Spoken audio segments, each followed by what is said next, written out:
AC का कल हम 11 पेज में हम कंप्लीट किए थे, उसको कंटिन्यू करते हैं।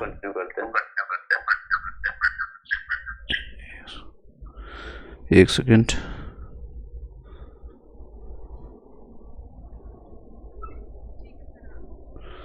चलिए स्टार्ट करते हैं। कल ये सारे मिक्स रहेगा, मतलब ये साइंस का कल 11 पेज जो आप 107 पेजों का दिए हैं उसको ऑलरेडी रिवाइज कीजिए, क्योंकि बीपीएससी प्रीवियस ईयर से क्वेश्चन उठाता है।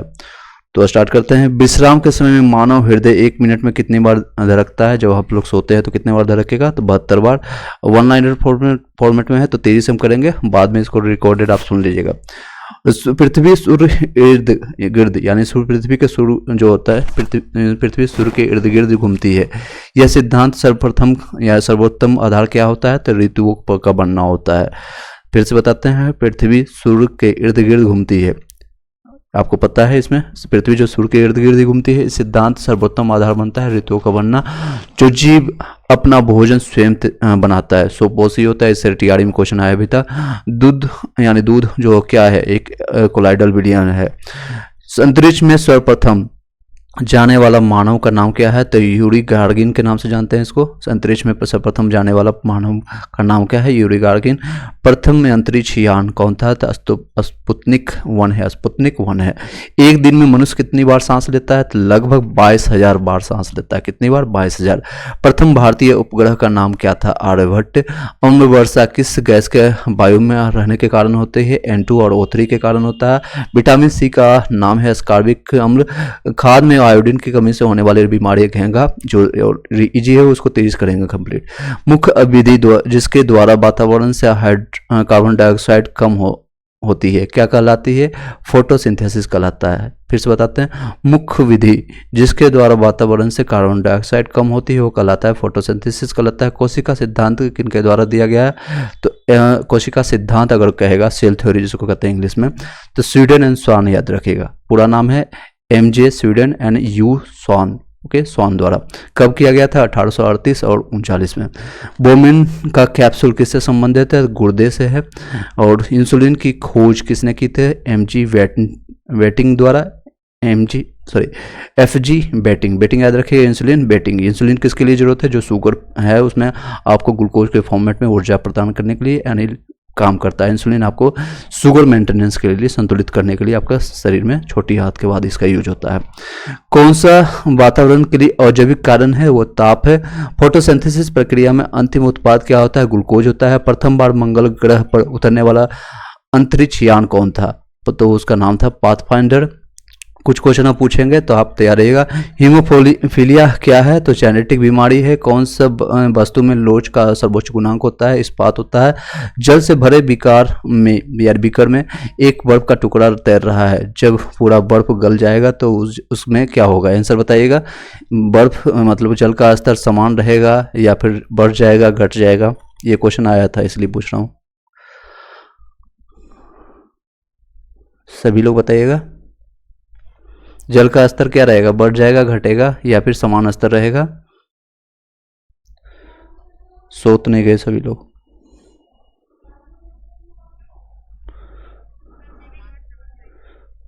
Very good. नेक्स्ट चलिए बता देते हैं, इसका आंसर रहेगा समान स्तर रहेगा। फिर से बताते हैं, क्योंकि इसमें जो है जल से भरे बीकर में यानी एक बर्फ का टुकड़ा तैर रहा है। जब पूरा बर्फ जो है गल जाएगा यानी पानी बन जाएगा तो जल का स्तर सेम ही रहेगा, क्योंकि उसमें आयतन जो रहता है, उसका वॉल्यूम जो रहता है ऑलरेडी वही रहेगा जो उसमें था। मान लीजिए वो 5 मिलीलीटर का है बर्फ और छोटा सा टुकड़ा है, तो वो जाकर के वही उतना जगह रखेगा, कुछ अलग से नहीं लाएगा, तो सेम स्तर रहेगा, याद रहेगा। और एक क्वेश्चन बॉयज में आपका TRE 1 में पूछा गया था 24 तारीख को फर्स्ट शिफ्ट में, जिसमें उसमें चेंज कर दिया था, जल के स्तर की जगह उसमें केरोसिन या तेल का ही उपयोग कर दिया गया था, तो उसमें घटेगा। ठीक है, उसमें स्तर में घटेगा। एक बार क्वेश्चन बीपीएससी का प्रीवियस ईयर वाला जरूर देखिएगा। और इस बार जो जितने भी, चाहे आप PRT के लिए जा रहे हैं या 6 to 8 के लिए जा रहे हैं, 9 से 12 के लिए जा रहे हैं, कम से कम जीके का पोर्शन जो 40 नंबर्स मार्क्स है, उस क्वेश्चन को यूट्यूब से लिंक लेकर उठा करके हम दे देंगे, या फिर आप खुद भी सर्च कर करके इस ग्रुप में भेज दीजिएगा जो सभी लोग के लिए ओपन है। एक बार जरूर देख लीजिएगा। गैस फॉर्मूला जो है आपका, गैस समीकरण PV = RT होता है। V का अर्थ होता है आयतन, एक मोल गैस होता है। तापमान के समान रूप से बढ़ने पर कौन सी वस्तु सबसे अधिक फैलती है? कौन फैलेगा तो बताइएगा, ठोस फैलेगा, गैस या द्रव? Gas, very good. द्रव कोई बता रहे थे? सुरुचि जी, ओके, सभी लोग गैस पर है जी। तापमान अगर बढ़ेंगे यानी टेम्परेचर बढ़ेगा, आप सिंपल भाषा में देखते होंगे गर्मी के टाइम में, तो अब सॉरी बाहर का तो गैस छोड़िए, अंदर का गैस निकलना शुरू हो जाता है, यानी कि पूरे वाष्प निकलता है वेपोराइजेशन होकर के पसीने के रूप में। ये इसका याद रखिएगा, मैंने रो भाषा में बता दी। बादलों की गरज सुनाई देने से पहले बिजली की चमक दिखाई क्यों पड़ती है? क्योंकि प्रकाश की गति ध्वनि की गति से अधिक होती है। अब तेजी से करेंगे। श्रृंगार मेज में किस प्रकार का शीशा इस्तेमाल किया जाता है? तो समतल दर्पण का उपयोग किया जाता है। साधारणतः उपयोग होने वाली बिजली के बल्ब में कौन सी गैस भरी होती है? तो नियोन का और नियोन, ठीक है। नेक्स्ट है रेडियो आर्गन होगा, बिल्कुल जी, बिल्कुल आर्गन होगा। रेडियो एक्टिविटी की खोज किसने की थी? बैकरल ने की थे। दिन रात कैसे होता है? पृथ्वी के घूर्णन के कारण। चलिए, इससे पता चलता है आप लोग जागरूक हैं। सबसे बड़ा ग्रह कौन सा होगा? शनि होगा, बृहस्पति होगा? सबसे बड़ा ग्रह आपका होगा बृहस्पति। पहला अंतरिक्ष यात्री कौन था? रिपीटेड है, यूरी गार्गिन। पानी में फिटकरी क्यों मिलाई जाती है? तो सेंटिमेंटेशन दर बढ़ाने के लिए। एक संतुलित रसायन समीकरण किसके अनुरूप होता है? तो पिंड संचरण के नियम के अनुसार। किसने यह अवधारणा रक्त की चार्ज इकाई मैटर से जुड़ी हुई है? तो स्टोनिन द्वारा। कौन सी वस्तुएं बिजली की ठोस रूप से जोड़ सकती है? तो ग्रेफाइट। कौन सी वस्तु जो है बिजली को ठोस रूप से जोड़ सकती है? ग्रेफाइट है। कौन हमेशा पूर्ण संख्या में रहता है? तो वो परमाणु संख्या है, हमेशा पूर्ण संख्या में रहेगा। समान तापमान एवं दबाव की स्थिति में सभी गैसों की समान आयतन में वस्तुओं और या अणुओं की संख्या समान होती है। यह कथन किसने कहा था? एवोगाड्रो ने कहा था। फिर से बता देते हैं, समान तापमान एवं दबाव यानी प्रेशर की स्थिति में सभी गैसों की समान आयतन में अणुओं की संख्या समान होती है। यह कथन एवोगाड्रो ने कहा था। एवोगाड्रो का नंबर याद रखिएगा। कार्बन मोनोऑक्साइड हेमोग्लोबिन से मिलकर के एक ऐसा मिश्रण बनाता है जो रक्त की ऑक्सीजन ग्रहण करने से रोक देता है। यह मिश्रण का नाम क्या है? तो कार्बोक्सी हेमोग्लोबिन कहलाता है। बाह्य कण लक्षण किसमें होते हैं? तो स्तनपायियों में पाए जाते हैं। स्तनपायी यानी जिसमें बाल हो और कान हो, ये सारे स्तनपायी में आते हैं, जिसे हम लोग स्तनपायी मेमल्स इंग्लिश में कहते हैं। प्रेशराइजेशन का अर्थ होता है, प्रेशराइजेशन का अर्थ किसमें कितने में होगा? तो 62 डिग्री पर होगा। 30 मिनट तक जल एवं दूध को गर्म करना, इसको प्रेशराइजेशन का होता है। फूलगोभी का किस अंश को खाया जाता है? तो पुष्प को हम लोग खाते हैं, पुष्प रचना।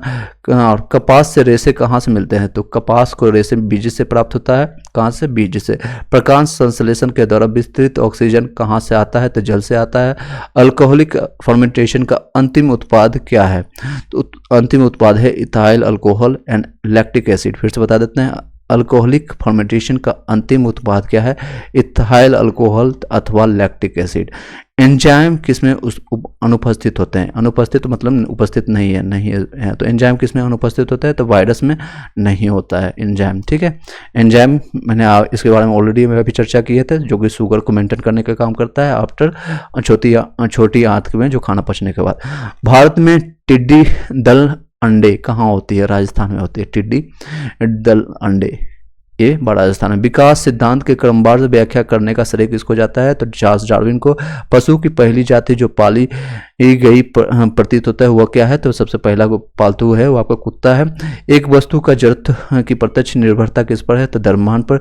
एक वस्तु का अधिकतम वजन कहाँ पर होगा? तो पृथ्वी के ध्रुव पर होगा। दो रेल संधियों बीच अंतराल क्यों रखा जाता है? रेखीय विस्तार को समायोजित करने के लिए।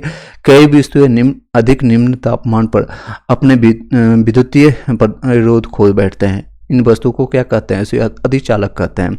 कई वस्तुएं अधिक निम्न तापमान पर अपने विद्युतीय प्रतिरोध यानी कि रेजिस्टेंस को खो देता है। इन वस्तुओं को अतिचालक कहते हैं।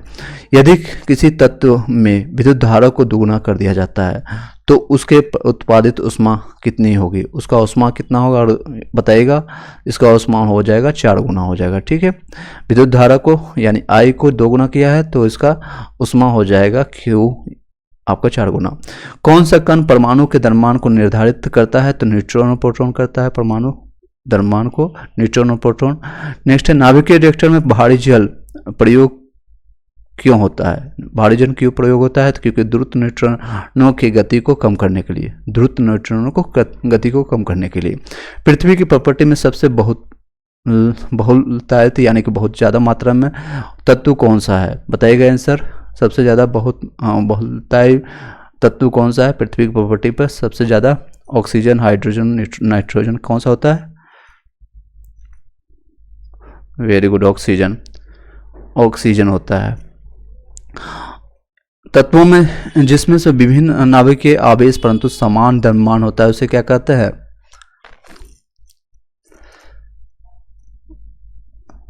तत्वों जिसमें विभिन्न नाभिकीय आवेश है, हाँ जी बिल्कुल सही जवाब, जिसमें समान द्रव्यमान हो। समान द्रव्यमान यानी द्रव्यमान समान यानी होना चाहिए संभारिक। ओके।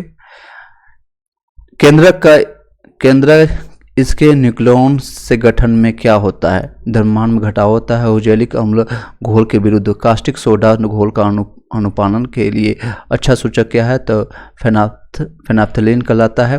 फिर से बताते हैं, औजेलिक अम्ल घोल के विरुद्ध कास्टिक सोडा घोल का अनुपान या अनुमापन कहते हैं, यानी उसको के लिए अच्छा सूचक क्या है? तो फेनाफ्थलीन कहते हैं। यदि एक लोहा तार को कॉपर सल्फेट के घोल में रखा जाता है तो क्या तांबा अवशोषित होगा? इसमें तांबा अवशोषित होगा। चलिए, इस केमिस्ट्री अमिक से आ रहा है। तो ये जल के क्वथनांक को किस तापक्रम में परिभाषित किया जाता है? जल का वाष्प वायुमंडल के दाब के बराबर होता है। जब किसी घोल को एक अर्ध प्रागण्य द्वारा उसके विलायक से पृथक किया जाता है तो इस घटना को क्या कहते हैं? प्राशन कहते हैं। जब स्नेह कोलाइडल को किस रूप में जाना जाता है? तो द्रव स्नेह के रूप में जाते हैं।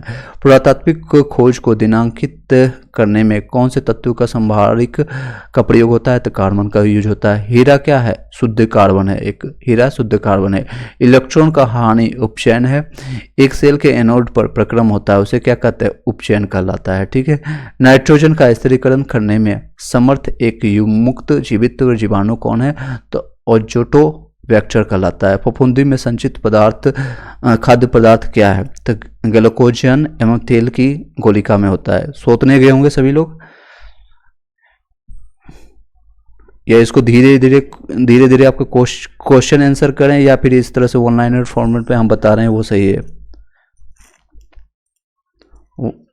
वन लाइनर ठीक है या फिर? ओके जी, ओके आगे बढ़ते हैं। अफीम कहाँ से पाया जाता है? बताइएगा, आप ही बताइए। अब चुप हो गए।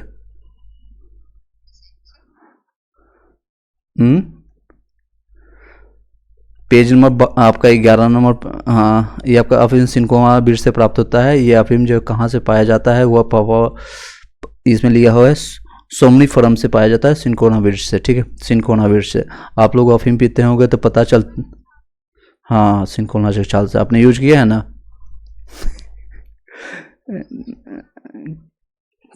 कभी ट्राई कीजिएगा। चलिए आगे बढ़ते हैं, मजाक कर रहे हैं। चलिए, प्रकाश संश्लेषण में पहला सोपान क्या है? जल का प्रकाश अपघटन होता है। कोई ग्लाइकोलिसिस एवं क्रेब चक्र के बीच में कड़ी है। एसिटाइलिन एवं सहएंजाइम के में भारत में सबसे बड़ा स्पेंटेरियम कहाँ होता है? तो कोलकाता में होता है स्पेंटेरियम। पक्षियों की हड्डी कैसी होती है? बताइएगा। वो वातिल जैसा होता है। वातिल एक जिस पक्षियों का हड्डी होता है वातिल जैसा। मानव मूत्र में कौन सा विटामिन का उत्सर्जन होता है? तो विटामिन सी का उत्सर्जन होता है। जी बताइए, कुछ बोल रहे थे। विटामिन सी का उत्सर्जन होता है। विटामिन B6 की कमी से मानव में क्या होता है? अल्परक्तता होता है। B6 के कारण अल्परक्तता होता है। लाल परिवर्तित कहाँ से होता है? तो श्वेताशर से माल्टोज में होता है। श्वेतसार से माल्टोज में होता है। पेप्सिन किसका उदाहरण है? एंजाइम का। पेप्सिन किसका है? एंजाइम का। पित्तरस का मुख्य कार्य होता है वसाओं को एंजाइम द्वारा पाचन करवाना। पित्तरस का, और कहाँ पर पाया जाता है बता सकते हैं? एक स्वाभाविक मानव 1 मिनट में कितनी बार सांस लेता है? बताइएगा, सांस लेकर के आप काउंट करके बताइए। 72 बार। वो आपका धड़कन की धड़कन, वो धड़कन के लिए मैंने बता दिया था। वो तो एक दिन में, मैंने क्या पूछा, एक स्वाभाविक मानव 1 मिनट में कितनी बार सांस लेता है? 1 मिनट में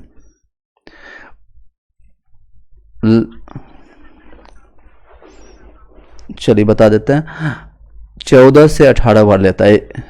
14 से 18 बार ये रेंज रहेगा।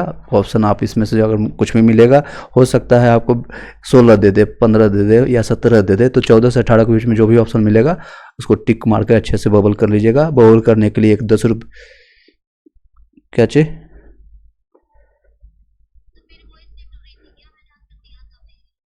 नहीं, अभी आ रहा है, क्लियर आ रहा है अभी।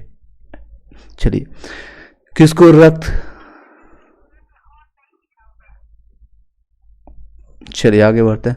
किसको रक्त नहीं है, किसको रक्त नहीं है फिर भी शोषण करता है? वो हाइड्रा होता है। आयोडीन की चयनात्मक संचय कहाँ होता है? तो थायराइड में होता है आयोडीन। आयोडीन की कमी से ही इसको ग्वाइटर या थायराइड नामक कोई बीमारी हो जाता है। यानी ये संचयित कहाँ पर संचय होता है? तो थायराइड में होता है। एक दोलन करते समय सरल लोलक की स्थिति ऊर्जा कहाँ पर अधिकतम होती है? तो कहाँ पर अधिकतम होगी? वो चरम अवस्था में सबसे अधिक होगी। चलिए नेक्स्ट है, एक भूकंप को कोणांक, आवृत्ति एवं तीव्रता मापने वाले यंत्र को क्या कहते हैं? उसको सिस्मोग्राफ कहते हैं, उसको सिस्मोग्राफ। चलिए आगे बढ़ते हैं। वियाग्रा नामक औषधि किस लिए प्रयोग किया जाता है? पुरुषों की नपुंसकता मिटाने के लिए किया जाता है। बूझे छूने का रासायनिक नाम है CaOH का होल 2। बूझे चूने। एक बिना बुझा हुआ चूना का फॉर्मूला बताइएगा। CaCO3। और कोई बताएंगे? CaO। सही है, अब सही जवाब दे रहे हैं। CaO देखिए, आपको याद रखने के लिए मैं आपको शॉर्टकट बता देता हूँ, शायद आपको एग्जामिनेशन में क्लिक कर जाए। वो आपका बिना बुझा हुआ शब्द, यानी बिना बुझा, 3 शब्द आ गया। एक तो बिना बुझा हुआ, यानी 3 होगा, जो यानी बड़ा वाला छोटा याद रखेगा तो CaO होगा, और बुझा चुना होगा जो कि छोटा शब्द है, उसका होगा CaOH का होल 2। याद रहेगा, एग्जामिनेशन हॉल तक काम हो जाए, उसके बाद याद ना रहे तो कोई दिक्कत नहीं। नेक्स्ट है, किसके हृदय में 3 भाग होते हैं? तो मेढक में 3 भाग होते हैं। पेप्सिन किसको बदलता है? प्रोटीन को एमिनो अम्ल में। इन्फ्लुएंजा किसके द्वारा होने वाला रोग है? तो अब वायरस के द्वारा होता है इन्फ्लुएंजा। म्याज क्या है? एक सलकंद है, यानी बल्ब के रूप में ओके, सलकंद के रूप में। प्रकाश संश्लेषण के द्वारा कौन सा गैस उत्सर्जन होता है? तो ऑक्सीजन होता है। प्रकाश संश्लेषण से ऑक्सीजन गैस उत्पन्न होता है। आंखों में प्रवेश करने वाला प्रकाश का नियम कौन करते हैं? तो रंगपाठ पहले रिमूव करते हैं, फिर वापस आना चाहते हैं। नेक्स्ट क्वेश्चन है, इंसुलिन क्या है? एक हार्मोन है। एक पौधे दिन में क्या निकालते हैं, रात में क्या छोड़ते हैं? तो ऑक्सीजन लेते हैं और एक पौधे ऑक्सीजन लेते हैं और कार्बन डाइऑक्साइड छोड़ते हैं। रात में भी ऑक्सीजन ही छोड़ते हैं, ठीक है, उल्टा है। सूर्य में ऊर्जा का उत्पादन किस प्रकार होता है? तो नाभिकीय संलयन के द्वारा होता है। 1 पिको कितने सेकंड के बराबर होता है? 10⁻⁻12 सेकंड के। हाइड्रोजन के परमाणु में कौन सा मौलिक कण उपस्थित होता है? तो आपका कौन सा उपस्थित नहीं है? तो न्यूट्रॉन नहीं होता है हाइड्रोजन के परमाणु में। नेक्स्ट क्वेश्चन है, कौन सी किरणें अनावेशित है? जिसमें अनावेश यानी आवेश है ही नहीं, तो अल्फा किरणें है। सर्वाधिक ऊर्जा तरंगे है आपका दृश्य प्रकाश तरंगे है। जल को 0 डिग्री से 3 डिग्री सेंटीग्रेड तक गर्म करने पर इसका आयतन क्या होगा? आयतन इसका घटेगा। और 4 डिग्री सेंटीग्रेड पर क्या होगा? फिर उसका आयतन घटता जाएगा। 4 डिग्री के बाद वो बढ़ना शुरू हो जाएगा। और 4 डिग्री सेंटीग्रेड पर घनत्व तो सबसे अधिक होता है, डेंसिटी जिसको कहते हैं, और वॉल्यूम सबसे मिनिमम रहेगा, आयतन मिनिमम रहेगा। फ़ारेनहाइट एवं सेल्सियस पैमाने पर कौन सा तापक्रम समान रहता है? तो -40 डिग्री। याद रखिएगा, -40 डिग्री, ना तो सेंटीग्रेड लगाना, ना फ़ारेनहाइट, ना केल्विन इसमें लगाना, सिर्फ -40 डिग्री, दोनों समान रहेगा। प्रकाश वर्ष क्या है? खगोलीय दूरी का माप है। चंद्र ग्रहण के दौरान क्या होती है? धरती पृथ्वी एवं चंद्रमा के बीच में आ जाती है। चंद्र ग्रहण के समय क्या हो जाती है? धरती बीच में आ जाती है। किसके बीच में? तो चंद्रमा और पृथ्वी को। तो ये गाना भी याद रखिएगा, कभी खुशी कभी गम का है। सूरज हुआ मध्यम, चांद जलने लगा, इस तरह से याद रखिएगा। यानी कि चंद्र ग्रहण कब आएगा? तो धरती बीच में आ जाएगा, तो चंद्र और सूर्य और चंद्रमा के बीच में। सूर्य ग्रहण के दौरान क्या होती है? तो चंद्रमा जो है पृथ्वी और सूर्य के बीच में आ जाती है। सूरज बीच में आ जाती है। तो फिर से एक बार बता देते हैं ताकि याद रहेगा। चंद्र ग्रहण के समय क्या होती है, सूरज और चंद्रमा के बीच में पृथ्वी आ गई आपकी, ठीक है, यानी धरती आ गई। और सूर्य ग्रहण के समय में आपका चंद्रमा जो है पृथ्वी और सूर्य के बीच में आ जाती है। सूर्य हमेशा एक ही जगह पर रहता है, सूर्य कहीं बदलता नहीं है, सिर्फ और सिर्फ पृथ्वी और आपका चंद्रमा है चेंज होती है। जब चंद्रमा बीच में आ जाएगी तो सूर्य ग्रहण आ जाएगा, जब पृथ्वी बीच में आएगी तो चंद्र ग्रहण आ जाएगा। याद रहेगा, यस नो में भी। ओके चलिए, पृथ्वी की सतह पर प्लायन गति कितनी है, 11.2 मीटर पर सेकेंड या किलोमीटर पर सेकेंड?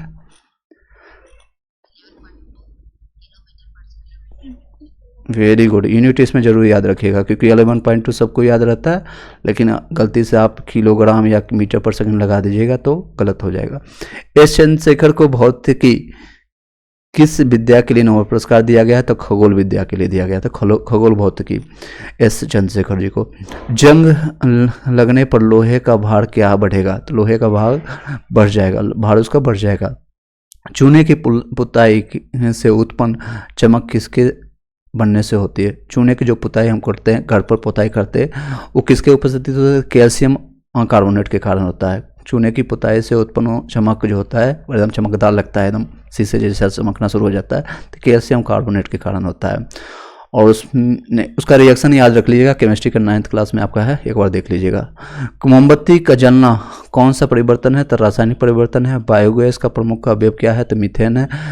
ऊर्जा का नवीकरण स्रोत क्या है, तो सूर्य है। विटामिन B2 यानी B2 का क्या है, तो रिबोफ्लेविन कहलाते हैं। और ये सारे विटामिन आज मैंने डिस्कशन किया था लगभग 2 घंटे तक का, उसको एक बार ऑडियो फॉर्मेट में सुन लीजिएगा जरूर। इसी से संबंधित मैं आपको क्लास लूंगा आफ्टर अर्चना जी के बाद। 9-10 हो गया है, इसके बाद 2 क्वेश्चन के बाद आपको मौका देंगे। दूध में कौन से प्रोटीन उपस्थित होता है, कैसिन। श्वेत क्रांति किसके उत्पादन से संबंधित है, दूध के। भोपाल गैस घटना में सर्वाधिक विषैली गैस कौन सी है, तो मिथाइल आइसोसाइनाइड, MIS के शॉर्ट फॉर्म में याद रखिएगा। Over to Archana ji.